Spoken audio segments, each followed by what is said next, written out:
बिस्मिल्लाहिर्रहमानिर्रहीम। अस्सलामु अलैकुम वरहमतुल्लाहि वबरकातुहू। नाज़रीन इकराम, हमेशा ये बात जहन में रखें कि हम मुसलमान हैं। हमारे लिए वो चीज़ हसीन है जो शरीयत हमें हसीन बताए, हमारे लिए उस चीज़ में खूबसूरती है जो शरीयत खूबसूरत बताए, हमारे लिए वो चीज़ें अच्छी हैं जो शरीयत हमें बयान करे।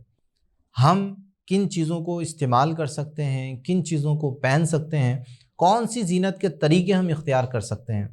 तो मर्द और औरत में से हर एक के लिए वही ज़ीनत के तरीके महमूद हैं, वही ज़ीनत के तरीके अच्छे हैं जो शरीयत हमें इजाज़त देती है, शरीयत की जानिब से जिन चीज़ों के करने की इजाज़त है।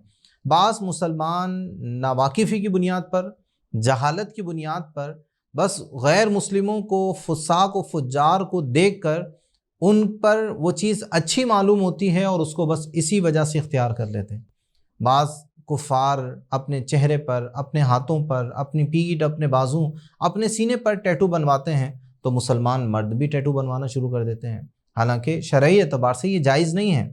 अल्लाह रब्बुल इज़्ज़त की तख्लीक में तब्दीली है, इसको सख्त ममनू फरमाया है और इस पर तौबा और अल्लाह रब्बुल इज़्ज़त की बारगाह में सच्चे दिल से इस्तिग़फ़ार करना लाजिम है। और अगर ये चीज़ें बग़ैर तकलीफ़ के मिट सकती हैं तो लाजिम है कि इनको मिटाया जाए। लेकिन अगर इनके मिटाने में भी, इनको ख़त्म करने में भी उसी तरह की अज़ियत का सामना है तो फिर उलमा इस्लाम ने फरमाया कि इनको बाकी रखा जाए, लेकिन तौबा और इस्तिग़फ़ार किया जाए और फिर उसको आम हालात में छुपा कर रखने की कोशिश की जाए।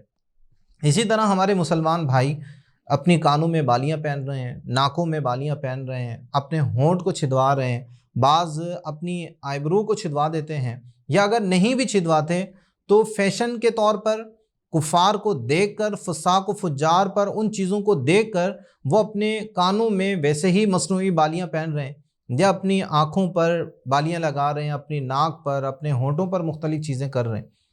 तो ये तमाम चीज़ें शरीयत को महबूब नहीं हैं। इसलिए हम तमाम मुसलमानों पर लाजिम है कि हम उन ज़ीनतों को इख्तियार करें, महज उस तरीके को इख्तियार करें जो शरीयत हमारे लिए बता रही है, जो शरीयत ने हमें मुस्तहसन बताया है। इसके अलावा तरीक़ों से इज्तिनाब की सख्त ज़रूरत है। अल्लाह ताला हमें अमल की तौफ़ीक़ अता फ़रमाए।